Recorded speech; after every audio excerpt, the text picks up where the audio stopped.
Bonjour. Après avoir parcouru les étapes d'évolution du personnage principal depuis son état initial dans la maison Bouquet, nous arrivons maintenant à sa sortie de cette maison avec la mort du père Goriot.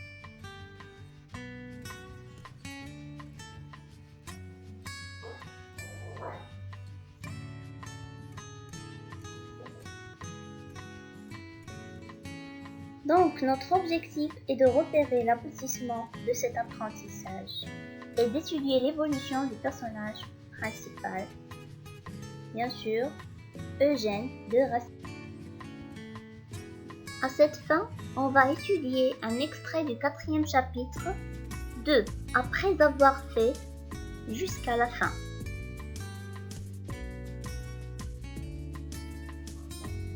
Lors de votre lecture, vous pouvez vous aider des explications des mots que je vois difficiles et importants que je mets à votre disposition ici.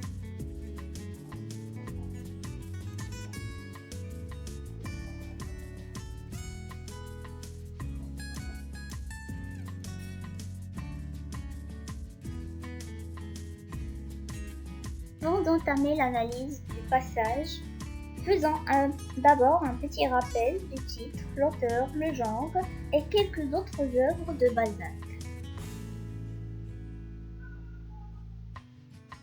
Alors, le père Goriot, publié en 1835. Honoré de Balzac, né en 1799 et mort en 1850. C'est un roman réaliste.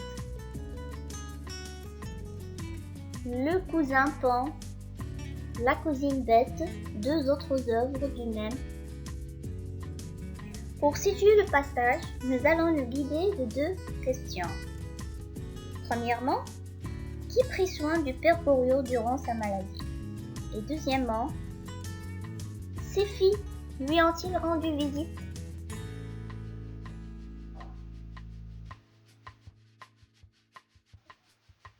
Rastignac fait appel à son ami Bianchon, étudiant en médecine, qui prit soin du père Goriot. Bianchon est un personnage peu important dans ce volume, mais qui réapparaîtra dans d'autres volumes de la Comédie humaine comme un personnage témoin. Malgré les efforts de Rastignac pour faire venir les filles du père Goriot, seule Anastasie débarqua à la dernière minute. En effet, Rastignac envoie Christophe plusieurs fois chez Anastasie et Delphine, mais en vain. C'est Anastasie qui arrive à la dernière minute, mais en ce moment, le père Goriot n'était déjà plus conscient de ce qui l'entoure. Et c'est là qu'il rendit son dernier soupir et sa fille s'évanouit et tomba par terre.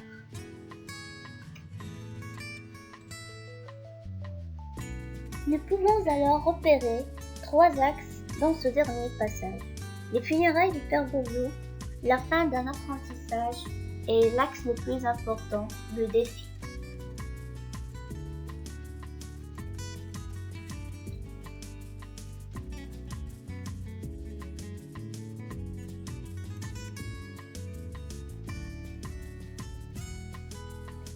Avant de partir, Bianchon s'est occupé de tous les préparatifs et laissa un message à Rastignac qui était allé lui-même convoquer les filles du défunt, mais sans résultat. Donc il paya lui-même les obsèques et l'argent ne leur permettait qu'une modeste bière, bien un cercueil.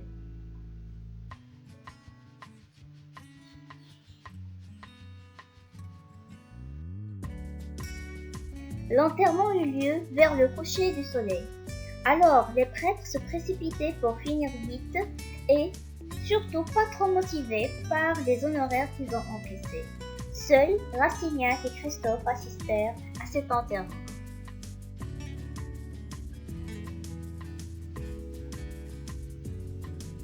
Les allusions à l'argent. L'argent fut mentionné plusieurs fois dans ce passage. En effet, l'argent semble donc modifier les comportements les plus naturels des hommes et corrompre les relations. Même les hommes de l'Église ne pouvaient pas offrir des rituels gratis à cet homme. Les filles du père Goriot ne sont représentées que par voitures vides et substituées par le médaillon qui porte leur photo enterrée avec leur père. L'accent est surtout mis sur leur absence. Des funérailles représentatives du destin. Alors même sa mort fut une noire représentation de l'ingratitude des filles et du destin misérable d'un père aimant.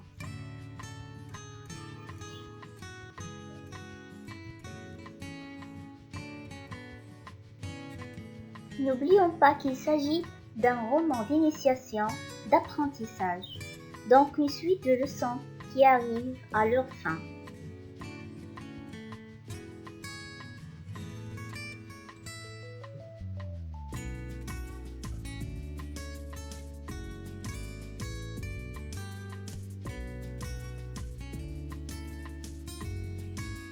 Rastignac, gardant les dernières miettes d'humanité, remplit les devoirs d'un fils et s'occupe des funérailles du vieux Goriot. C'est un héros aux yeux du narrateur, qui sympathise avec lui, mettant l'accent sur le dévouement dont il fait preuve pour accompagner Goriot à la tombe. Sa colère et sa peine contre l'indifférence et l'égoïsme des autres. Mais vers la fin, le narrateur devient ironique, montrant la soif du jeune à conquérir le monde parisien. Au cimetière, même après que Christophe s'en alla, Rastignac, regardant Paris et attiré par ses lumières, il est tenté de la conquérir.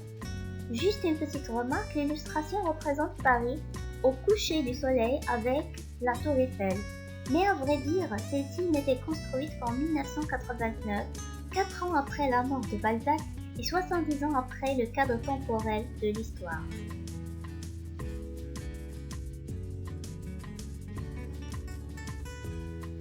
Rastignac relève son défi à Paris, comme si c'était une personne. À nous deux, maintenant.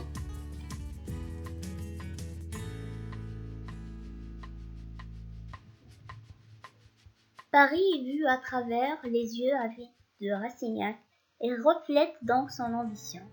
Attiré par les lumières, le brillant du luxe et de la richesse.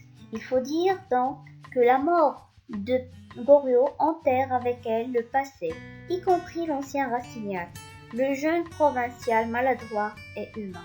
Son ambition d'arriver au sommet de Paris, de réaliser la richesse, le guide maintenant. Elle le guide à agir, à faire son premier acte. En tant que nouveau Rastignac. C'est un acte social et non pas sentimental.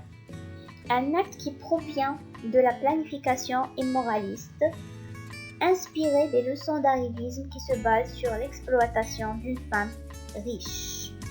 Delphine. Alors il abandonna l'ancienne vie de la maison Vauquer et alla dîner chez Delphine le soir même de la mort de Goriot.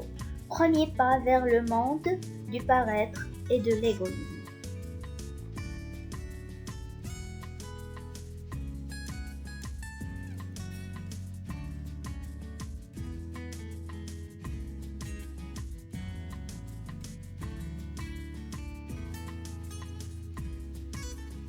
Vers la fin, livré à lui-même, après la chute de ses initiateurs enseignants, Madame de Gouzaillon, Vautrin et Goriot. Influencé, le jeune Eugène, qui ne veut nullement avoir le même sort, il prend son propre chemin, celui de l'arrivisme à tout prix.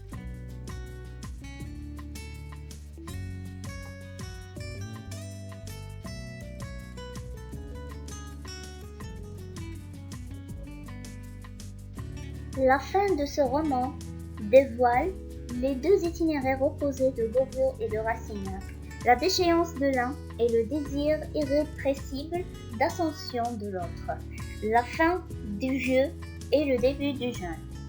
Cette dernière scène rassemble les thèmes principaux du roman, ainsi Balzac restant fidèle au réalisme, veille à nous présenter la pire des réalités sans la moindre tentative de la peindre. L'égoïsme, l'ingratitude, le mépris du sentiment, le pouvoir de l'argent et la soif de réussir.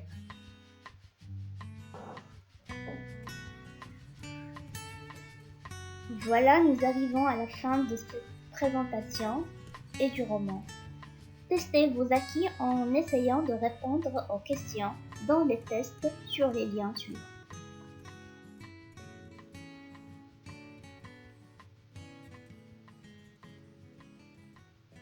J'espère que j'étais assez claire et surtout brève.